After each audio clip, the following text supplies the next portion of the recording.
ሰላም እንዴት ናችሁ ተመልካቾች? በዚህ ቪዲዮ የፀጉር እድገትን የሚያፋጥኑ ምግቦችንና 7 ፀጉርን የሚጎዱ መጥፎ ልማዶችን እናያለን። አብራችሁን ቆዩ። የፀጉር ጤናና እድገት ፍጥነት እንግዲህ በምንመገባቸው ምግቦች ላይ በእጅጉ የተመሰረተ ነው።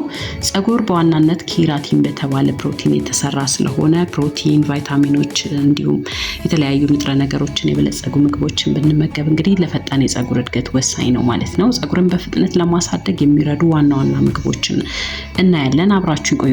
የመጀመሪያው እንቁላል ነው። እንቁላል ለፀጉር እድገት ወሳኝ የሆኑ ፕሮቲንና ባዮቲን በከፍተኛ መጠን ይዟል ማለት ነው። እንግዲህ ባዮቲን ለፀጉር ጥንካሬ የሚጨምር ኬራቲን የተባለ ፕሮቲንን እንግዲህ እንዲመረት ይረዳል። ሁለተኛው ቆስጣና ሰላጣ ነው። እነዚህ አትክልቶች በውስጣቸው አይረን፣ ቫይታሚን ኤ፣ ቫይታሚን ሲን ይይዛሉ ማለት ነው። እንዲሁም ብረት አላቸው። እንግዲህ ብረት የደም ዝውውርን እንግዲህ ለማፋጠን ይረዳል። ሴሎች ኦክሲጂንን ወደ የፀጉር ስር ወይንም ፎሊክል እንዲወስዱ ያደርጋሉ ማለት ነው። ይህም ደግሞ ለፈጣን የፀጉር እድገት ይረዳል። ሶስተኛው አሳ ነው። በተለይ ሳልመንና ሰርዲን የተባሉ የአሳ ዝርያዎች እንደ ሳልመን ያሉ እንግዲህ የአሳ አይነቶች ኦሜጋ 3 ፋቲ አሲድ አላቸው ማለት ነው። ኦሜጋ 3 የተባለው ፋቲ አሲድ እንግዲህ ፀጉር እንዲያንጸባርቅ፣ እንዳይደርቅ እንዲሁም በፍጥነት እንዲያድግ ያደርጋሉ ማለት ነው። አራተኛ ላይ የምናገኘው አቮካዶ ነው። አቮካዶ በቫይታሚን ኢ የበለጸገ ነው። ቫይታሚን ኢ የራስ ቅል ላይ ያለውን የደም ዝውውር በማስተካከል እንግዲህ የፀጉር ስሮች ጤናማ እንዲሆኑና ፀጉር እንዲያድግ ይረዳል። አምስተኛው የስኳር ድንች ነው። የስኳር ድንች በውስጡ ቤታ ካሮቲን ይዟል። ሰውነታችን ይህን ንጥረ ነገር ወደ ቫይታሚን ኤ ይቀይረዋል። ቫይታሚን ኤ የራስ ቅላችን እንግዲህ የሚያለሰልሰውን ሴበም የተባለውን ዘይት እንዲመረት ያደርጋል። ስድስተኛ የለውዝና የተለያዩ ጥራጥሬዎች ናቸው። እነዚህ እንግዲህ እንደ አልመንድ፣ ኦቾሎኒ፣ የሱፍ ፍሬ፣ የተልባ ፍሬዎችን ያካትታል ማለት ነው። እነዚህ ምግቦች በቫይታሚን ኤ፣ ዚንክ እና የጠቃሚ ዘይቶች የበለጸጉ ናቸው። እነዚህ ንጥረ ነገሮች እንግዲህ የፀጉር መሳሳትን ይከላከላሉ። ሰባተኛ ላይ ባቄላና ምስር እናገኛለን። እነዚህ ጥራጥሬ አይነቶች እንግዲህ ለፀጉር ግንባታ የሚሆኑ ፕሮቲኖችን፣ ዚንክና ብረትን ይዘዋል ማለት ነው። ስለዚህ ለፈጣን የፀጉር እድገት ወሳኝ ናቸው።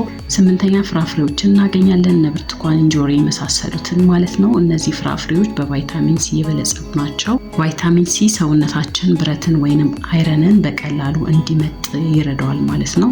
እንዲሁም ኮላጅን እንዲመረት በማድረግ ፀጉር እንዳይሰባበር ያደርጋል።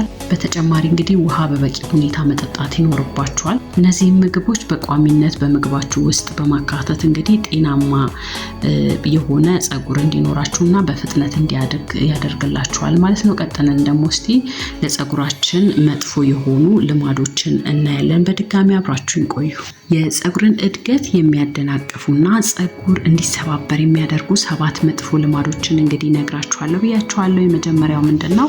ፀጉርን በጣም አጥብቆ መሰራት ወይንም ደግሞ ማሰር ነው። ፀጉርን ወደ ኋላ ወጥሮ ማሰር ወይንም ደግሞ በጣም ጥብቅ ያሉ ሽሩባዎችን መስራት እንግዲህ የፀጉር ስሮችን ያዳክማል። ይህ ሁኔታ ደግሞ ትራክሽን አሎፔሺያ የሚባለው የፀጉር መሳሳትና መለጠጥ ይዳርጋል ማለት ነው። በተለይ እንግዲህ የፊት በኩል ያለው ፀጉር እንዲሸሽና እንዲነቃቀል ያደርጋል። ሁለተኛው ከፍተኛ ሙቀትን መጠቀም ነው። እነ ፓይስትራ የመሳሰሉ እንዲሁም ደግሞ የፀጉር ማድረቂያዎችን እንግዲህ ሁልጊዜ የምትጠቀሙ ከሆነ የፀጉርን ተፈጥሯዊ እርጥበት ያጠፋዋል።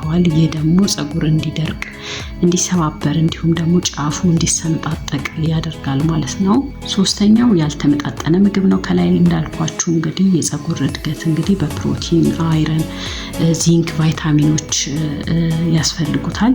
እነዚህ ንጥረ ነገሮች የሌላቸውን ምግቦች የምትመገቡ ከሆነ ሰውነታችሁ ያለውን ንጥረ ነገር እንግዲህ በቂ ካልሆነ ለሌሎች አካላት ይጠቀምና የፀጉር እድገትን ይቆማል ማለት ነው። ቅድሚያ የሚሰጠው ለሌሎች አካላት ስለሆነ። አራተኛው ፀጉርን እርጥብ እያለ ማበጠር ወይንም ደግሞ በፎጣ በኃይል ማሸት ነው። ፀጉር ደረቅ ባለ ጊዜ ነው ጉልበት የሚኖረው። እርጥበት ሲኖረው ደካማ ነው የሚሆነው። ፀጉርን እንግዲህ ታጥባችሁ በጣም በፎጣ ማሸት እንዲሁም ደግሞ በእርጥበቱ ሰፊ ባልሆነ ማበጠሪያ በደንብ ማበጠር እንግዲህ እንዲነቃቀልና እንዲሳሳ ያደርገዋል። ስለዚህ ሰፋ ያለ ማበጠሪያ መጠቀም እንዲሁም ደግሞ ፎጣ ከምትጠቀሙ ለስለስ ያለ ቲሸርቶችን ቪዲዮዎችን ወስዳችሁ በሱ ማድረግ ይኖርባችኋል ማለት ነው። አምስተኛው ከፍተኛ ጭንቀት ነው። እንግዲህ ከፍተኛ የአእምሮ ጭንቀት ወይንም የሰውነት ጭንቀት እንግዲህ ፀጉር እድገቱን እንዲያቆምና የመጨረሻ እድገት ላይ እንዲሆን ይህም ደግሞ እንዲሳሳና እንዲነቃቀል እንዲረግፍ ያደርገዋል። ስድስተኛው የራስ ቅል ንጽህናን አጠባበቅ ነው። እንግዲህ የራስ ቅላችን ጤናማ ካልሆነ ፀጉር ሊያድግ አይችልም። የራስ ቅል ላይ የሚገኙት እንግዲህ ቆሻሻዎች ካሉ፣ ቅባቶች ክምችት ካለው እንግዲህ የፀጉር እድገት ይደናቀፋል። ይህ እንግዲህ ፀጉር እንዳያድግ ያደርጋል። በሌላ በኩል እንግዲህ ፀጉርን በየቀኑ መታጠብም እንዲሁ የተፈጥሯዊ ቅባቱን እንዲያጣና ለጉዳት እንዲዳረግ ያደርገዋል ማለት ነው። ሰባተኛው ኬሚካል የበዛባቸውን ቅባቶችና ሻምፖዎችን መጠቀም ነው። ሰልፌት ያለባቸው እንዲሁም ደግሞ ፓራቤንስ ያለባቸው ሻምፖዎችን እንግዲህ ስትጠቀሙ ፀጉራችሁን ይጎዳሉ ማለት ነው። እንዲሁም ኬሚካልን መጠቀም እንግዲህ የፀጉር ቀለሞችን አብዝታችሁ የምትጠቀሙ ከሆነ ፀጉር እንዲደርቅና እንዲሰባበር ያደርጋሉ። እንዳልኳችሁ እንግዲህ ፀጉራችሁ እንዲያድግ በቂ ውሃ መጠጣት፣ የተመጣጠነ ምግብ መመገብ፣ ጭንቀትን መቀነስ፣ በቂ እንቅልፍን ማግኘት እንግዲህ ለፀጉራችሁ ጤንነትና እድገት ጥሩ ነው ማለት ነው። ለዛሬ ይዤላችሁ የመጣሁት ቪዲዮ ይሄንን ይመስል ነበር። በቀጣይ ቪዲዮ በሌላ ርዕስ እንገናኛለን። በዚህ ቻናል ስለ ጤና፣ ስለ ውበት ትምህርቶችን ታገኛላችሁ። ሰብስክራይብ በማድረግ ላይክ በማድረግ ቤተሰብ መሆን ትችላላችሁ። በቀጣይ ቪዲዮ እንገናኛለን። እስከዛው ድረስ በያላችሁበት የዓለም ዳርቻ ሰላማችሁ ብዝት ይበልልኝ። ቻው ቻው።